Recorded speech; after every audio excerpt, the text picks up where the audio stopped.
Hi friends, welcome to Shamees kitchen. എല്ലാവർക്കും സുഖമാണല്ലോ. ഇന്ന് നമ്മൾ തയ്യാറാക്കുന്നത് ഒരു സ്പെഷ്യൽ ടേസ്റ്റിലുള്ള എല്ലാവർക്കും ഒരുപോലെ ഇഷ്ടമാവുന്ന നല്ലൊരു ഓംലെറ്റ് എഗ് മസാല കറിയാണ്. അപ്പോൾ ഇതിൻ്റെ ഡീറ്റെയിൽസ് ഒന്നും മിസ്സാകാതിരിക്കാൻ വേണ്ടിയിട്ട് എല്ലാവരും ഒന്ന് സ്കിപ്പ് ചെയ്യാതെ കണ്ടേക്കണം. കൂടെ തന്നെ നമ്മുടെ ഈ ഷമീസ് കിച്ചൻ ചാനൽ ഇതുവരെയും സബ്സ്ക്രൈബ് ചെയ്തിട്ടില്ല എന്നുണ്ടെങ്കിലും അല്ലെങ്കിൽ ഇത് ആദ്യമായിട്ടാണ് കാണുന്നതെങ്കിൽ പ്ലീസ് ഒന്ന് സബ്സ്ക്രൈബ് ചെയ്തേക്കണേ.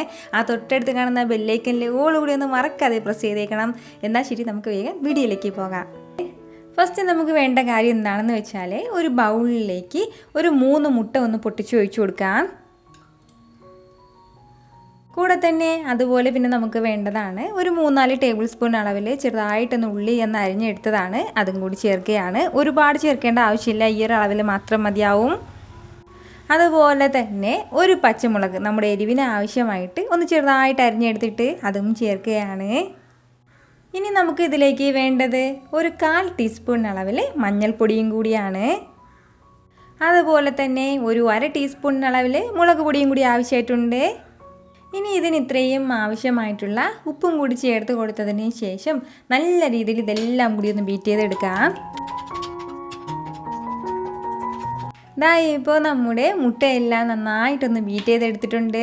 അപ്പോൾ ഇതുപോലെ ഒന്ന് ബീറ്റ് ചെയ്തെടുത്ത് കഴിഞ്ഞാൽ പെട്ടെന്ന് ഒന്ന് ഓംലെറ്റ് തയ്യാറാക്കിയെടുക്കാം. നമ്മുടെ ഓംലെറ്റ് തയ്യാറാക്കിയെടുക്കാൻ വേണ്ടിയിട്ട് ഞാനിപ്പോൾ ഇതുപോലെ ഒരു തവ ഒന്ന് അടുപ്പത്തേക്ക് വെച്ചിട്ടുണ്ട്. അതൊന്ന് ചൂടായി വരുമ്പോഴത്തേക്കും അതിലേക്ക് ഒരല്പം എണ്ണ ചേർത്ത് കൊടുക്കാം. എണ്ണ ഒഴിച്ചു കൊടുത്തു കഴിഞ്ഞാൽ പിന്നെ വേണ്ടത് നമ്മുടെ ആവശ്യത്തിനുള്ള മുട്ടയുടെ മിക്സും കൂടി ചേർക്കുകയാണ്. അപ്പോൾ അല്പമായിട്ട് മാത്രം ചേർത്ത് കൊടുത്താൽ മതിയാവും. എല്ലാം കൂടി ഒരുമിച്ച് ചേർക്കാൻ വേണ്ടി നിൽക്കരുത്.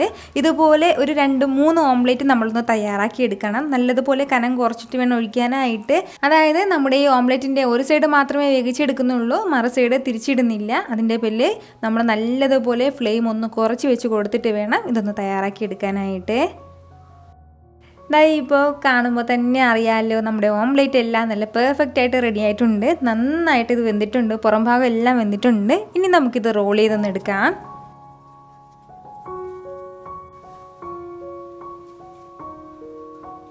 ഇതുപോലെ തന്നെ നമുക്ക് ബാക്കിയുള്ളതും ഒന്ന് ഓംലെറ്റ് തയ്യാറാക്കി എടുക്കാം.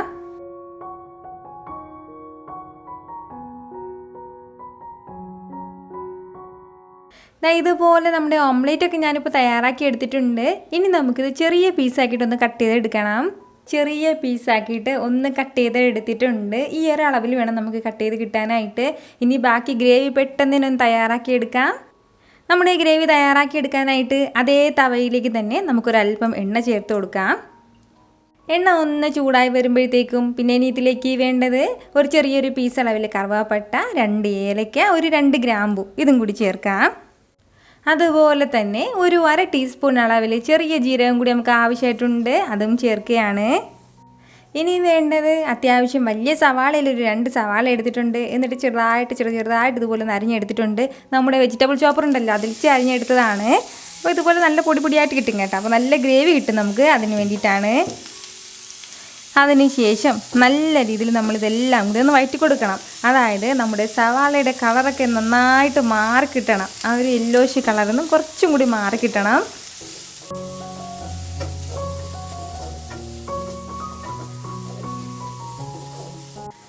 ഇപ്പോൾ നമ്മുടെ സവാളയുടെ കളറൊക്കെ നന്നായിട്ടൊന്ന് മാറി കിട്ടിയിട്ടുണ്ട്. അതുപോലെ തന്നെ നമ്മുടെ സവാളയെല്ലാം നന്നായിട്ടൊന്ന് വഴണ്ടും കിട്ടിയിട്ടുണ്ട്. അപ്പോൾ ഇതുപോലെ ഇത്രയും ആയിക്കഴിഞ്ഞാൽ ഇനി നമുക്കിതിലേക്ക് ബാക്കി ചേരുവകളും കൂടി ചേർത്ത് കൊടുക്കാം. ഫസ്റ്റ് വേണ്ടത് നമ്മുടെ എരിവിന് ആവശ്യമായിട്ടുള്ള മുളക് പൊടിയാണ്. ഞാനിപ്പോൾ ഒരു 3 ടീസ്പൂൺ അളവിലാണ് ചേർത്ത് കൊടുക്കുന്നത്. ഇതിപ്പോൾ അധികം എരിവില്ലാത്ത മുളക് പൊടിയാണ്. നല്ല എരിവുള്ള മുളക് പൊടിയാണെന്നുണ്ടെങ്കിൽ ഒരു 1.5 ടീസ്പൂൺ അളവിൽ മതിയാകും. അതുപോലെ തന്നെ ഒരു 1/2 ടീസ്പൂൺ അളവിൽ പെരിഞ്ചീരകം പൊടിച്ചതും കൂടി, ഒരു 1/4 ടീസ്പൂൺ അളവിൽ മഞ്ഞൾപ്പൊടിയും കൂടി ആവശ്യമായിട്ടുണ്ട്. കൂടെ തന്നെ ഒരു 1/4 ടീസ്പൂൺ അളവിൽ ഗരം മസാല പൊടിച്ചതും കൂടി, കൂടെ തന്നെ 1 ടീസ്പൂൺ അളവിൽ ഇഞ്ചി വെളുത്തുള്ളി പേസ്റ്റും കൂടി. നമ്മളിപ്പോൾ ഇഞ്ചി വെളുത്തുള്ളി പേസ്റ്റ് ഫസ്റ്റിൽ ചേർക്കുകയാണെന്നുണ്ടെങ്കിൽ ഈ സമയം കൊണ്ട് അതൊക്കെ കരിഞ്ഞു കേട്ടോ. അതിൻ്റെ പേരിലാണ് ഈ ഒരു സമയം ചേർത്ത് കൊടുക്കുന്നത്. ഒരല്പം കറിവേപ്പില.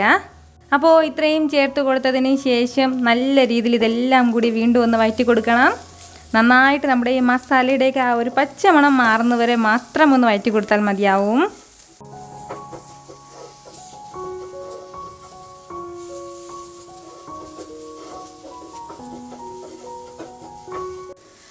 ഇപ്പോൾ നമ്മുടെ ആ മസാലയുടെയൊക്കെ ആ ഒരു പച്ച മണമൊക്കെ നന്നായിട്ടൊന്ന് മാറിയിട്ടുണ്ട്. ഇതുപോലൊന്ന് മാറിക്കഴിഞ്ഞാൽ പിന്നെ ഇനി നമുക്കിതിലേക്ക് വേണ്ടതാണ് ഒരു 2 മീഡിയം സൈസിലുള്ള തക്കാളി. ഞാനിപ്പോൾ ഇതുപോലെ ഒന്ന് പേസ്റ്റാക്കി വെച്ചിട്ടുണ്ട്.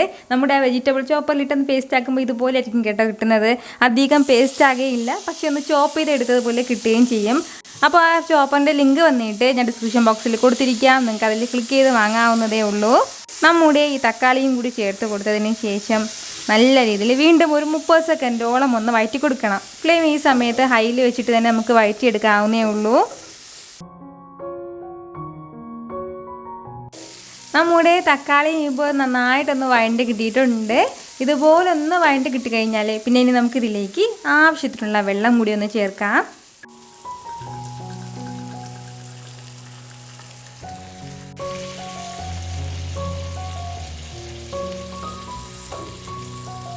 നമ്മുടെ ഈ ഗ്രേവിക്കും ആവശ്യമായിട്ടുള്ള ഉപ്പ് ചേർത്തിട്ടില്ലായിരുന്നു, അപ്പോൾ ആവശ്യമായിട്ടുള്ള ഉപ്പും കൂടി.